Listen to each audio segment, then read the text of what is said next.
Tu devineras jamais ce qui m'est arrivé aujourd'hui. Il y a des productrices qui m'ont appelé. Elles veulent que j'écrive le scénario sur mes sœurs et mon père. C'est formidable. Je fais réaliser mon film. Mais c'est qui ta prod? T'as vu comme elle est mignonne? C'est le genre de femme affreuse. Pareil qu'elle jette les gens dans les escaliers. Ça va être génial, on va faire une promo de malade. Mais j'en suis qu'au début de l'écriture. Mais ça, on s'en fout, t'as une histoire et c'est la tienne en plus. Et les actrices, on les signe tout de suite, sinon elles seront plus libres. On se fait chier. Très longtemps, on se fait chier. Pourquoi le père, il travaillerait pas dans un haras? Les gens, ils adorent les chevaux en ce moment. J'adore. Pourquoi il tiendrait pas un bar, le père? T'en fais un type un peu baroudeur, et puis les filles, c'est des filles qui ont des couilles. C'est plus moderne. Le rôle principal, c'est qui? C'est vous trois. Non, enfin, c'est toi quand même. Moi, je suis ravie, hein. J'ai toujours rêvé de jouer une pute. En même temps, comédienne, c'est un peu pareil. Oui, et puis ta version avec les 3 radins, là, excuse-moi, mais je sais pas qui a eu cette idée. Je vais le faire pour toi, ce film. Je vais le faire pour ton petit cul. Mais dis donc, bande de salopes! Vous croyez où? Quand la chatte est pas là, les souris dansent? Les productrices et moi, on est amoureuses de notre travail. Bah, bonne partouze alors.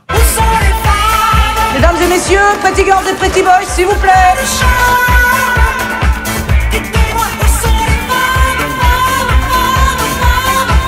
Je sais que je peux compter sur vous. On est chez les fous. Vive le cinéma! Vous l'auriez vu sur son camion, l'autre, on aurait dit Napoléon.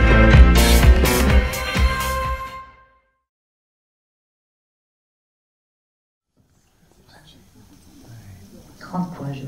Bonsoir madame. Bonsoir. Félicitations. Merci.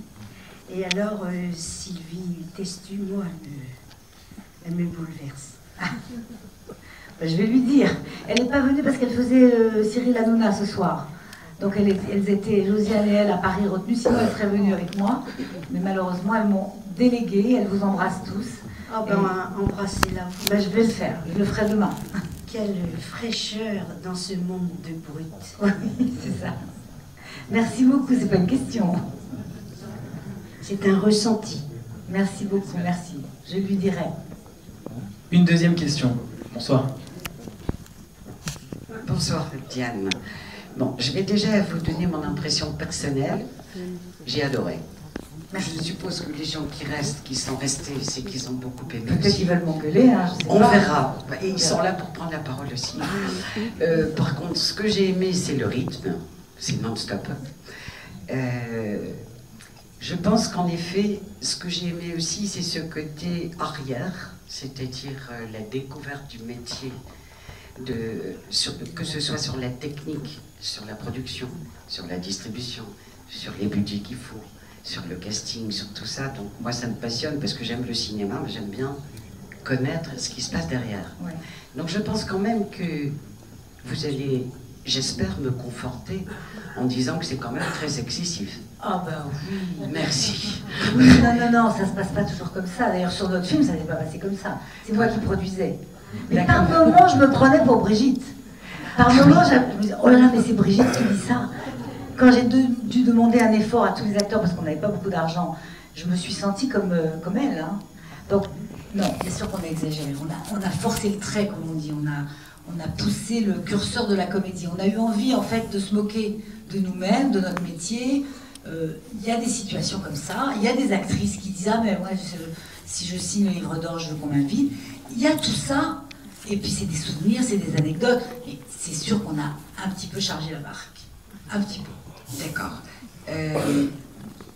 Zut, j'ai perdu le fil, donc c'est Bah, tout à fait le moment de passer le micro. Si ça me revient, Non, on a exagéré, on a fait une comédie, on a voulu faire rire.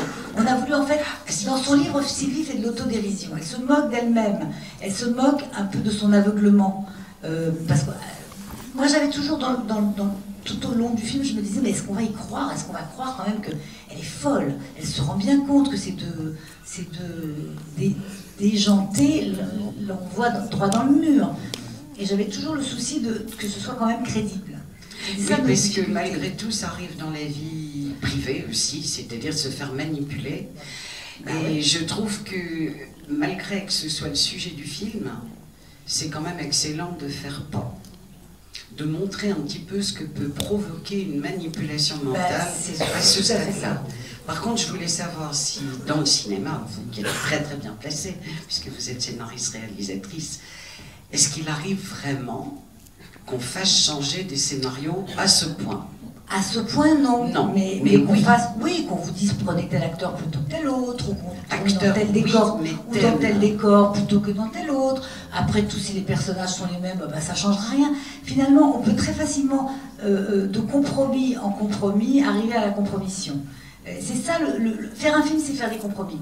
On a rêvé dans sa petite chambrette d'une scène avec 500 figurants, on en aura 10, 15, 20, et tout va être compromis, compromis, compromis, compromis, mais il faut savoir jusqu'où on peut faire des compromis et ne pas se compromettre. Et en fait, ce qu'elle fait là, c'est qu'elle dévoie complètement son scénario, elle dévoie son âme, finalement, parce qu'elle est passionnée, parce qu'elle est aveuglée. Mais elle fait souvent des comparaisons, Sylvie. Là, je l'ai vu dans la promotion dire ça, et je crois qu'elle a raison. Elle fait des comparaisons avec une histoire d'amour. Elle dit, le cinéma, c'est un problème de désir, d'envie. Elle a envie de raconter cette histoire, elle croit qu'elle va y arriver. Et c'est comme quand on est amoureux. On a beau vous dire, n'y va pas, il va te faire souffrir, elle va te mener en bateau.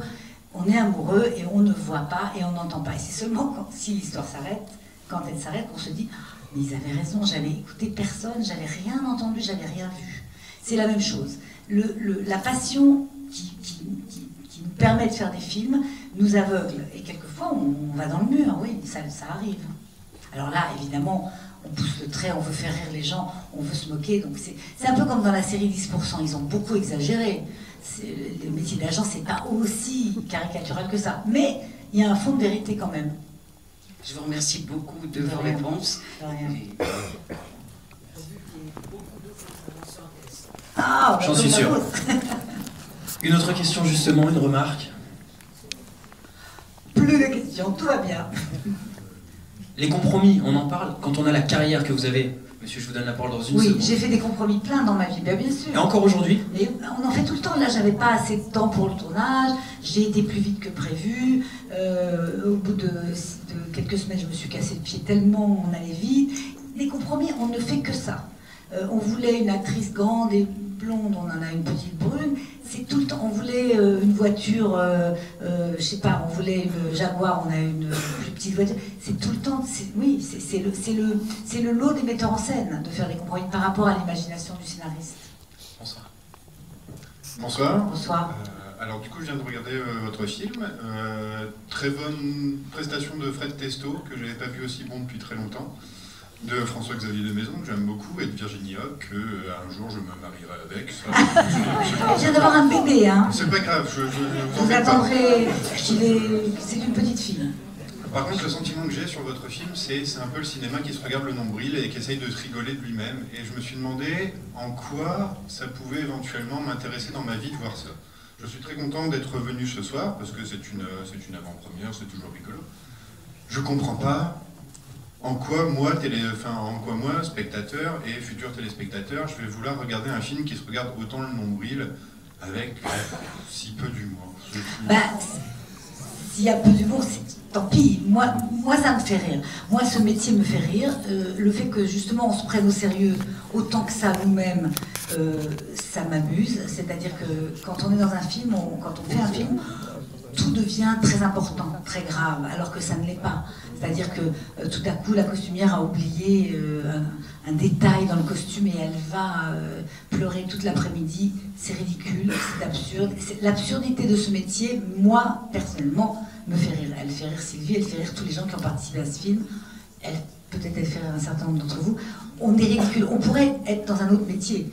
On pourrait raconter l'histoire d'un hôpital et d'un chirurgien, qu'on serait dans le même ridicule, ou dans une entreprise, et quelqu'un à qui on promet de l'avancement, un job plus important, elle laisserait la fille tomber, sa famille, ses enfants, son mari, pour aller droit dans le mur, ça serait la même chose. Je pense que c'est pas un métier si particulier que ça.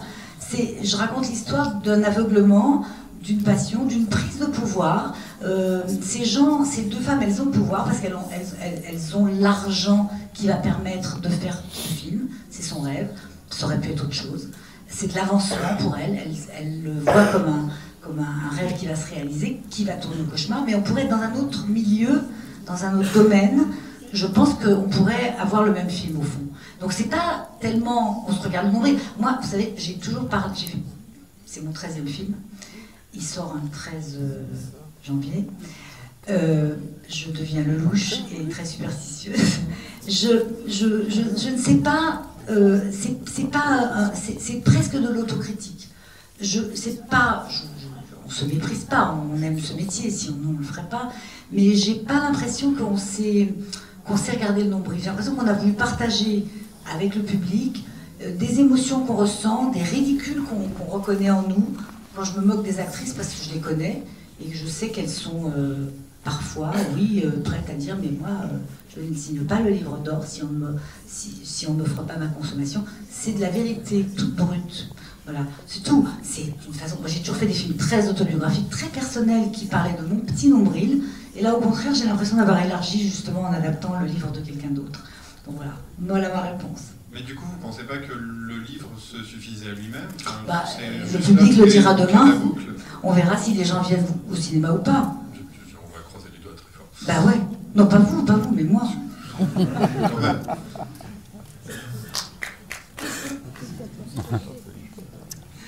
Bonsoir Diane. Bonsoir. Alors, comme tous les mardis soirs, je suis venue au cinéma avec ma fille. Moi, je dirais à l'inverse de ce que vient de dire monsieur, que vraiment on fait plein de parallèles avec la vie de tous les jours, qui est une course de folie. Et voilà, ce soir, on se prend un moment pour venir au cinéma, se poser. Et on sent dans ce film à quel point, quand on a une passion et qu'on ne se pose pas, et qu'on ne se pose plus de questions, justement, voilà le genre de choses qui nous pend au nez. Et c'est bien de le remarquer avec humour, quoi. Donc merci pour cet humour. Merci à vous. Voilà, je pense vraiment que ça aurait pu se passer dans n'importe quel milieu. Et c'est pas du nombrilisme, il me semble. Hein, voilà, voilà, merci. Une nouvelle question. Bonsoir. Je voudrais dire, ça m'a fait penser à La Nuit américaine, de François Truffaut, mais dans un autre registre. Mais justement, je trouve que ça se complète bien, parce que François Truffaut, lui aussi, il a eu quand même un regard très ironique sur ses acteurs et sur. C'était pas la même époque. Mais je trouve que votre film c'est un beau complément. Merci beaucoup. Merci beaucoup. Moi, je pense qu'on peut parler bien que des choses qu'on connaît bien. Je connais bien ce métier. C'est le rêve de tous les cinéastes de faire un film sur le cinéma. On les rate souvent. Parfois, on les réussit à moitié. Voilà, je ne sais pas. Mais le livre de Sylvie m'a permis de faire ce film, d'explorer un petit aspect de ce métier. Il y en a plein des aspects de ce métier. Il y a l'écriture, la sortie d'un film, c'est encore un autre film à faire. Aller de ville en ville, promouvoir le film. Enfin, à vrai dire, il n'y a pas eu de ville en ville parce qu'il y a eu Strasbourg et Lille. Hein, vous êtes la deuxième, et il n'y en aura pas d'autres. Mais c'est encore un autre aspect, la rencontre avec les journalistes, la rencontre avec le public. Là, c'était comment on rêve de réaliser un film et comment on le produit, ou plutôt comment on ne le produit pas. Truffaut parlait du tournage lui-même, la création proprement dite. Il y a plein d'aspects, c'est un métier très riche, très intéressant. Il y a plein d'autres métiers très intéressants.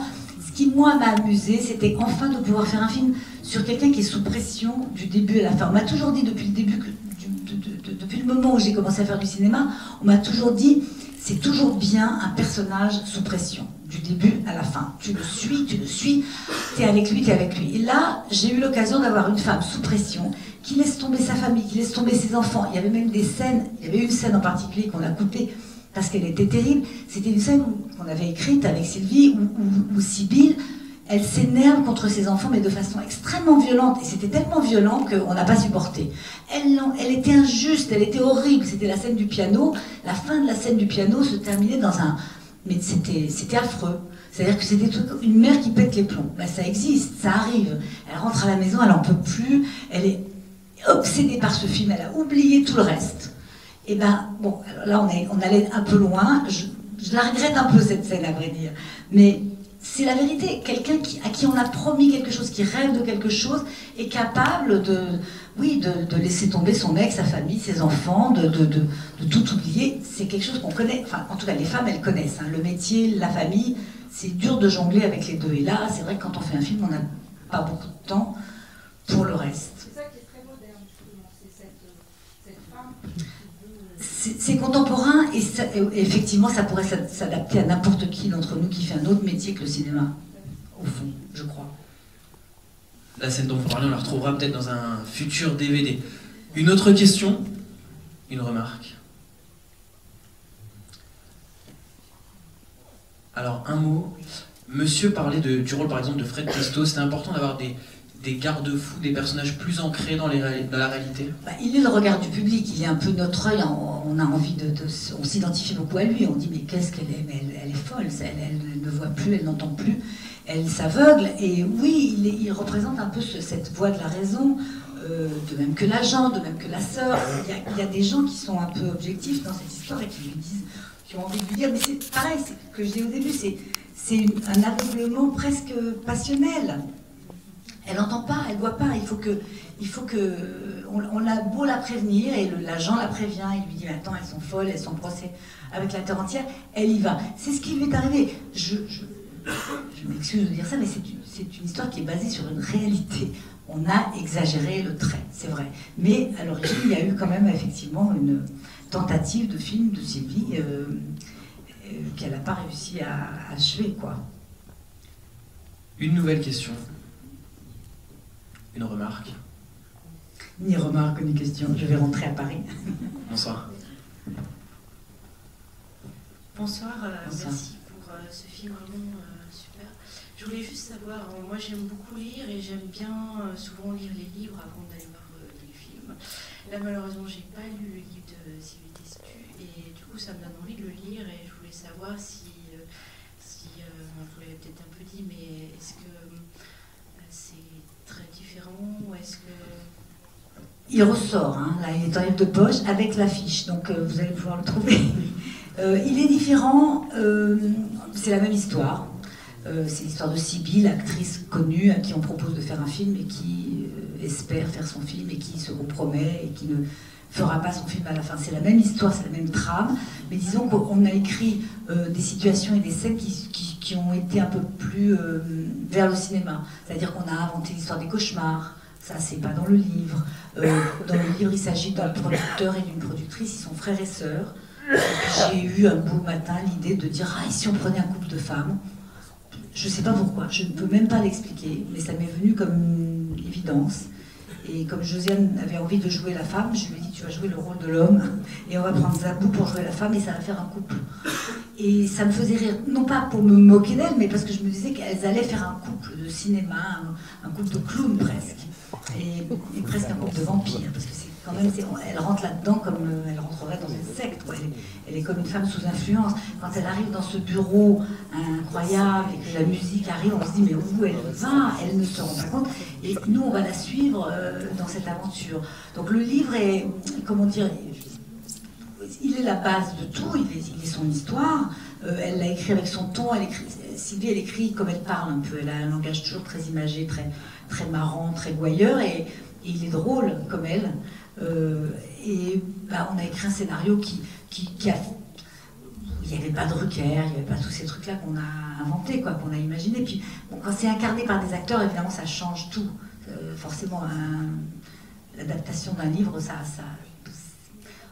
Voilà, maintenant, pour moi, les acteurs, ils sont les personnages du livre. Alors évidemment, quand vous allez le lire, vous allez être un peu influencé. Il s'appelait Blaise, le personnage de Brigitte, et elle s'appelait Gundrun, et pas Ingrid. Il y a quelques différences. On a la chance de vous avoir, on poursuit encore un petit peu l'échange avec une nouvelle question. Une question. Je m'approche. Bonsoir. En fait, il me semble que le personnage de Sibylle est très attaché au sujet du film, c'est-à-dire son père, s'être retrouvé avec son père. Et je me demande si finalement la situation qu'elle vit n'est pas en rapport avec le fait de cette blessure avec son père dès le départ, qui fait qu'elle s'engage avec ces deux femmes qui lui promettent d'arriver à ses fins. Je crois qu'elle oublie son histoire, elle l'a pervertie. C'est-à-dire elle croit qu'elle va y arriver, elle croit qu'elle va arriver à raconter cette histoire familiale, personnelle. On a mélangé un peu nos deux... Moi j'ai écrit beaucoup de films autobiographiques, elle a écrit ce livre qui s'appelait Gamine, qui était l'histoire d'une fille qui n'a pas connu son père.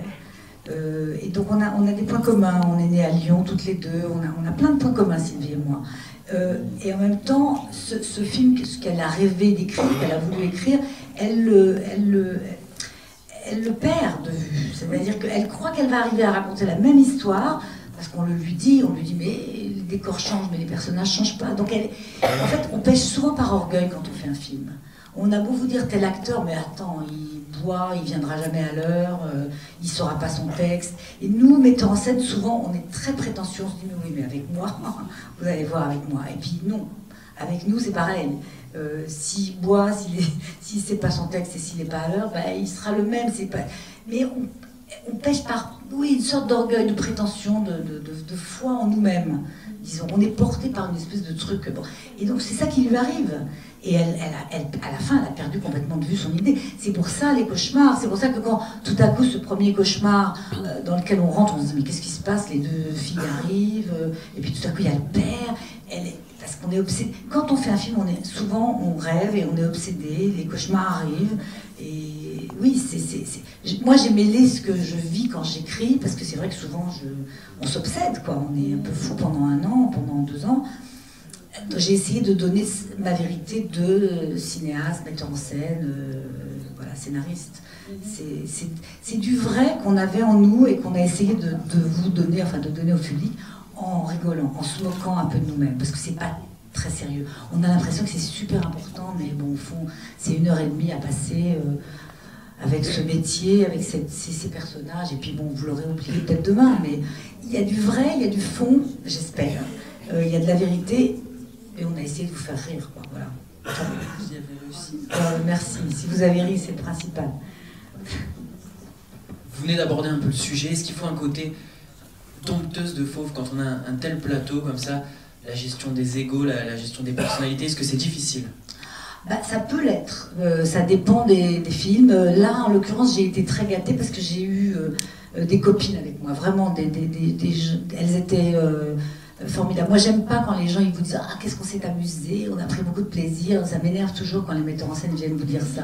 C'est « Bon, vous avez pris du plaisir, oui, mais le plaisir, c'est pour nous, spectateurs ». Mais là, j'avais des amis, j'avais des gens qui, d'abord, elles sont toutes metteurs en scène, elles ont toutes écrit des films, les 3, là. Et on se connaît depuis longtemps. J'ai fait un film avec Zabou, j'en ai fait 2 avec Sylvie. Et Josiane, je la connais depuis Le Splendide. Donc, c'était comme une famille. J'avoue que j'ai été une éponge. J'ai absorbé toutes leurs idées, j'ai pris tout ce qu'elles me proposaient. J'ai jeté ce qui ne me plaisait pas. Et c'était pas dompté, c'était aimer, regarder, se marrer ensemble. Moi, j'ai adoré faire ce film. Voilà, je fais comme les gens qui m'énervent. J'ai pris beaucoup de plaisir. Je suis désolée. Encore quelques questions, encore 1 ou 2 questions peut-être dans la salle? Ouais, il est tard, on travaille demain. Hein. Allez-y, madame. Désolée, ça fait bis, 2e fois. Je peux pas m'empêcher de vous demander, de vous poser une question qui dépasse le film. Quand est-ce qu'on persévère et quand est-ce qu'on arrête? Ah. Vous n'êtes pas sûr comme ça. Elle aurait dû arrêter là. En fait, on l'a arrêtée. C'est compliqué, hein, c'est compliqué. Il y a plein de films qui se font pas, hein. Ça arrive. C'est très compliqué. J'ai pas de réponse à ça. C'est-à-dire que quelquefois on persévère à tort. Et puis quelquefois il faut vraiment aller au bout. Je crois qu'il faut aller au bout de ses rêves, et quand on a une certitude, une envie. Moi, j'encourage tous les gens qui ont envie de faire ce métier à le faire, tous les gens qui ont envie de prendre la plume à le faire. Bon, ça ne veut pas dire qu'il y aura que des belles choses à la fin, mais ce qui ressort de l'échec, c'est une frustration. Et c'est parce qu'elle était frustrée qu'elle a fait le livre, en l'occurrence, dans son histoire. Parce qu'elle a cette capacité d'écrire. Tout le monde n'est pas capable d'écrire, tout le monde n'a pas la chance. Je sais pas, il y a une phrase qui dit « Les histoires arrivent à ceux qui savent les raconter ». C'est très injuste, mais si on sait les raconter, elles vous arrivent, voilà. Je sais pas, j'ai envie de raconter 13 films, et puis c'est beau. Quelquefois, et puis, voilà.